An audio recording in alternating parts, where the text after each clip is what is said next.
Assalamualaikum warahmatullahi wabarakatuh. Ketemu lagi dengan Bang Jai di Yona Sehat Jiwa. Salam sehat jiwa. Bang Jai doakan semoga hari ini diberikan kesehatan baik fisik maupun jiwanya, dan selalu diberikan rezeki yang lancar ya, yang banyak, serta dipermudah di segala urusan. Nah, hari ini Bang Jai akan membahas tentang bagaimana sih cara melatih aktivitas terstruktur pada pasien halusinasi. Nah, harapannya info yang ada di video ini bisa bermanfaat tidak hanya bagi tenaga kesehatan, khususnya perawat di masyarakat, di puskesmas maupun di rumah sakit, tetapi juga harapan Bang J bermanfaat untuk masyarakat, khususnya caregiver yang merawat pasien gangguan jiwa, sehingga bisa membantu mereka mengontrol halusinasinya. Tentu ketika mengajarkan cara kontrol halusinasi dengan aktivitas terstruktur ini ya tidak semudah yang dibayangkan. Nah, oleh karena itu jangan di-skip, tonton sampai akhir supaya memahami secara utuh informasi ini.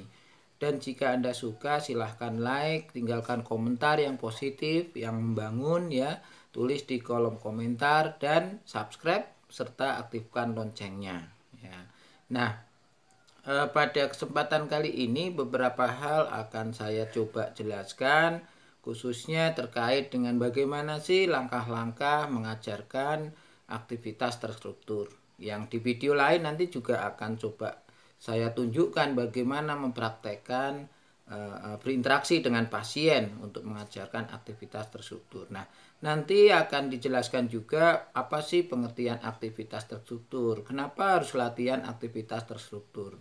Nah, kalau memang mau melatih aktivitas terstruktur, kira-kira apa yang dibutuhkan? Dan tentu juga langkah-langkah di dalam pelaksanaan latihan tersebut. Kemudian bagaimana pasien bisa mendemonstrasikan dan hasil yang diharapkan dari melatih aktivitas terstruktur. Nah, di dalam latihan aktivitas terstruktur ini sejatinya tidak hanya sekedar bagaimana pasien mencoba melakukan aktivitas kemudian tiba-tiba halusinasinya terkontrol. Sebenarnya lebih kepada bagaimana pasien bisa merencanakan hari-harinya untuk melakukan aktivitas secara terarah atau terjadwal, sehingga ketika memang terjadi halusinasi, tentu ada banyak yang bisa dia lakukan, ada hal yang tidak terlalu sulit, bisa mengingat bahwa di jam itu, di jam halusinasi itu muncul, akan ada ide-ide untuk melakukan beberapa aktivitas ya. Jadi kalau seandainya pasien mampu ya memanage waktunya untuk melakukan aktivitas terstruktur, maka tidak pusing lagi ketika tiba-tiba halusinasinya muncul, akan terhindar. Dan tentu juga bisa mencegah halusinasi itu muncul lagi, karena di kesehariannya selalu melakukan hal-hal yang sifatnya teratur atau rutin. Nah, apa sih sebenarnya latihan aktivitas terstruktur itu? Tentu melakukan beberapa aktivitas, beberapa kegiatan yang dilakukan ketika pasien itu sedang berhalusinasi. Nah, tentu aktivitas ini diawali dengan bagaimana pasien itu mengenali halusinasinya, bahwa saat itu sedang mengalami halusinasi. Nah, kemudian berikutnya adalah tentu ada langkah mengenali jam. Saat itu jam berapa? Karena apa? Karena kalau misalnya pasien itu muncul halusinasi malam hari, tidak lihat jam, yang dia ingat nyapu, mengepel ya, mencuci piring dan sebagainya, tentu ini nanti jadi aneh, malam-malam dia nyari kerjaan, nyari kegiatan. Nggak salah dengan kegiatannya, nggak salah dengan usahanya dia mengontrol halusinasi, tapi momennya yang tidak tepat. Sehingga perlu pasien itu mengetahui apa saja kegiatan yang bisa dia lakukan dan ada di malam hari. Ya, tentu ini tidak harus kegiatan yang sifatnya harian, bersih-bersih rumah dan sebagainya. sekedar hanya berzikir, membaca dan sebagainya tentu bisa dilakukan. Menyulam ya, atau menulis sebuah tulisan dan sebagainya, menggambar, itu sebenarnya bisa saja, tidak selalu harus nyapu dan ngepel. Nah, tujuan dari latihan aktivitas terstruktur itu apa? Jadi tentu pasien akan bisa mampu untuk menschedule bahwa kondisi seperti apa pasien itu sedang dalam kondisi baik-baik saja dan kondisi seperti apa sedang mengalami yang namanya halusinasi, sehingga membedakan antara kondisi terbaiknya dengan kondisi yang kurang baik yang perlu penanganan lanjutan ya. Tentu ketika pasien bisa mengenali kondisi dirinya, yang penting lagi bisa mengambil keputusan apa yang mesti dia lakukan supaya halusinasinya itu tidak menjadi bertambah parah. Nah, tentu hal ini sangat penting sekali karena kaitannya dengan sikap mendukung ke arah perbaikan. Nah, mengenali beberapa kegiatan yang dapat dilakukan itu penting sekali. Nah, ini tugas caregiver, tugas keluarga, tugas perawat, bagaimana memperkenalkan pasien terkait kegiatan-kegiatan yang ada, ya, yang bisa dilakukan. Nah, kalau pasien hanya diam saja di kamar, ya dia tidak akan bisa merecalling memori apa saja yang bisa dilakukan. Sehingga perlu ada pembuatan jadwal dan sehingga pasien ini akan mampu melakukan itu karena pada dasarnya ya kita carikan kegiatan-kegiatan yang bisa dia lakukan ya.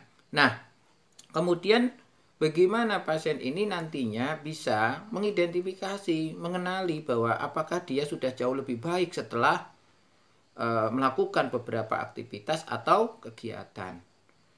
Nah, pemahaman pasien terkait dengan kemajuan dirinya setelah melakukan banyak kegiatan, banyak aktivitas, itu penting sekali karena akan menentukan bagaimana berikutnya, apakah dia akan melanjutkan kegiatan itu menjadi habit, menjadi kebiasaan, menjadi budaya atau tidak. Nah, jadi tidak berpikir lagi bahwa pengobatan gangguan jiwa hanya terbentur pada minum obat secara rutin. Itu tidak salah, tapi harus diingat bahwa adanya penurunan fungsi harian, baik itu fungsi sosial maupun fungsi dalam aktivitas itu harus dibangkitkan lagi, dan obat tentu sangat mendukung karena bisa mempengaruhi kondisi simptomatologi atau tanda gejala yang dimiliki pasien itu, sehingga kalau tidak dilatih lagi resikonya adalah tidak akan maksimal pengobatannya. Nah, kemudian apa yang dibutuhkan kira-kira ketika kita ingin melatih aktivitas terstruktur? Tentu yang dibutuhkan sebenarnya adalah ya alat tulis, kertas, kemudian ballpoint ya. Karena kita kan ada aktivitas membuat jadwal. Sebenarnya ini kalau sudah menjadi habit, kebiasaan ya, mengontrol halusinasi tidak perlu ditulis. Secara otomatis orang akan tahu habis ini apa ya, habis ini apa ya, habis ini apa. Jadi tidak perlu ditulis. Tapi di awal-awal ya sebaiknya ditulis ya. Paling enggak kegiatan 1-2 jam itu harus direncanakan, harus tertulis, sehingga itu akan sangat membantu pasien untuk mengontrol dirinya, mengendalikan dirinya, mengatur dirinya untuk tetap konsisten ya, tetap komit di dalam kegiatan itu ya. Nah, juga tentu kaitannya dengan jam. Kemampuan pasien mengenali atau berorientasi terhadap waktu itu penting sekali. Ini akan menentukan ketika tiba-tiba halusinasi itu muncul di malam hari. Kalau tidak tahu jam, ya tentu ini masalah banget. Bisa saja dia melakukan hal-hal yang walaupun benar bisa dianggap aneh oleh orang lain ya.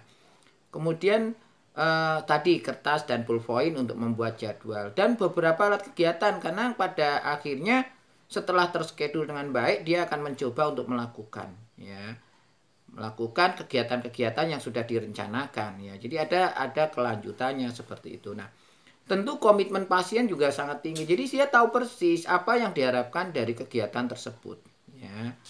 Nah, kemudian ini adalah langkah-langkah dari latihan aktivitas terstruktur. Untuk memperjelas penjelasan saya tadi, tentu saya jelaskan ulang supaya lebih paham ya maksud dari tujuan melatih latihan aktivitas terstruktur. Tentu sebagai seorang tenaga kesehatan ketika melatih ya kita harus tahu materi ya. Kita tahu esensi atau informasi yang bakal kita sampaikan. Satu hal yang perlu diingat bahwa kita harus berpikir bahwa bukan masalah dia sudah berkegiatan sebenarnya. Tetapi bagaimana pada akhirnya pasien ini benar-benar tahu apa yang harus dilakukan ketika halusinasinya muncul. Bukan tiba-tiba dia nyapu selesai. Atau disediakan alat, Mas bantu saya nyapu ya untuk mengontrol halusinasi. Itu tidak salah. Itu benar saja, nggak ada masalah. Tapi apakah itu akan bisa digunakan pasien pada berikutnya untuk membantu mengontrol halusinasi? Bisa jadi tidak. Kenapa? Beberapa pasien gangguan jiwa itu mengalami defisit fungsi kognitif atau penurunan fungsi kognitif. Nggak bisa fokus, nggak bisa konsentrasi, sulit memahami informasi, mudah lupa, dan sulit mengambil keputusan. Ini yang membuat kita perlu dia belajar latihan aktivitas terstruktur itu dari membuat jadwal. Jadi pertama langkahnya adalah kenali halusinasinya. Karena apa? Ya dia akan memutuskan melakukan aktivitas atau tidak setelah dia tahu. Dan kalau dia nggak ingin muncul ya mestinya dia akan mengambil ide itu. Kemudian kenali waktunya, ini penting sekali ya untuk biar realistis ya, tidak aneh. Kemudian kenali beberapa kegiatan tentu yang bisa dilakukan selama 1-2 jam. Kemudian susun kegiatan itu dengan rapih. Dan mulailah rutin melakukan beberapa kegiatan tersebut ya sesuai jadwal. Makanya tadi komitmen itu penting sekali ya. Nah, tentu teman-teman yang memang menderita gangguan jiwa ini sangat penting karena mudah lupa ya. Kita kadang-kadang yang masih sehat jiwa saja suka lupa, apalagi mereka yang memang secara patologis ya penyakitnya memang mempengaruhi fungsi memorinya juga. Nah, ada baiknya keluarga kita itu membantu pasien itu selalu mengevaluasi keberhasilan, kemajuannya, tunjukkan hal-hal yang baik.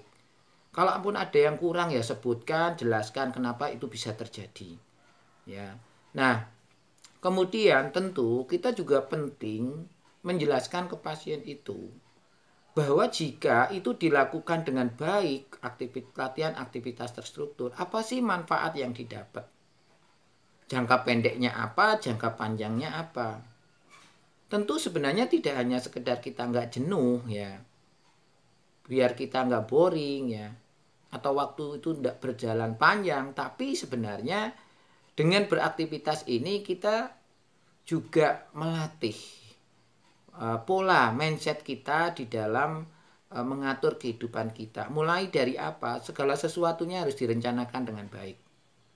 Segala sesuatunya harus diskedulkan dengan baik. Segala sesuatunya harus dipatuhi sesuai yang sudah kita bikin.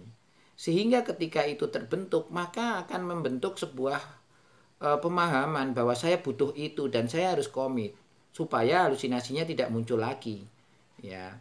Sehingga kalau misalnya orang sudah latihan aktivitas terstruktur, pastilah dia tidak usah ditanya-tanya, mungkin akan laporan ke orang bahwa dia halusinasinya muncul lagi. Kemudian mampu mengidentifikasi beberapa kegiatan, tentu dia nggak akan butuh orang lain lagi. Dia sudah terbiasa untuk mengingat dan menyusun ya. Termasuk bagaimana dia akan memprogramkan di waktunya untuk melakukan kegiatan-kegiatan yang memang bermanfaat dan bertujuan untuk mengalihkan halusinasi atau mencegah halusinasi. Itu dari saya. Berikutnya saya akan membahas hal lain lagi. Tentu masih ada kaitan dengan halusinasi tentang TAK stimulasi sensori umum. Ya, di part 1 ini saya akan membicarakan tentang TAK stimulasi sensori umum itu apa? Kaitannya dengan mengatasi halusinasi apa kira-kira?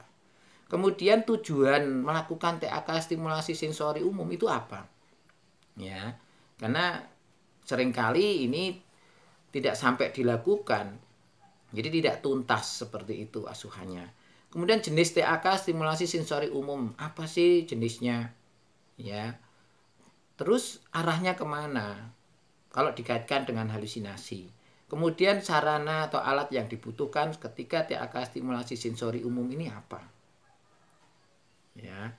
Nah, juga tentu ada demonstrasinya. Nanti akan saya jelaskan step by step langkahnya supaya semuanya paham dan ini ke depan bisa dilakukan dengan baik oleh semua nakes baik di puskesmas, di masyarakat maupun di rumah sakit, sehingga penata laksanaan halusinasi ini bisa optimal, bisa komprehensif, bisa luar biasa. Nah, tentu juga Bang Joy berharap ya, jika memang ini ada manfaat silahkan share ke teman atau siapapun yang membutuhkan informasi ini. Dan jika suka, like ya, tinggalkan komen yang membangun atau mungkin perlu tema khusus untuk diulas Bang Joy, boleh ya, nanti kita bikinkan. Nah, kemudian jangan lupa subscribe ya, karena gratis dan itu yang bisa saya sampaikan ya. Akhirnya wassalamualaikum warahmatullahi wabarakatuh ya. Sampai jumpa lagi.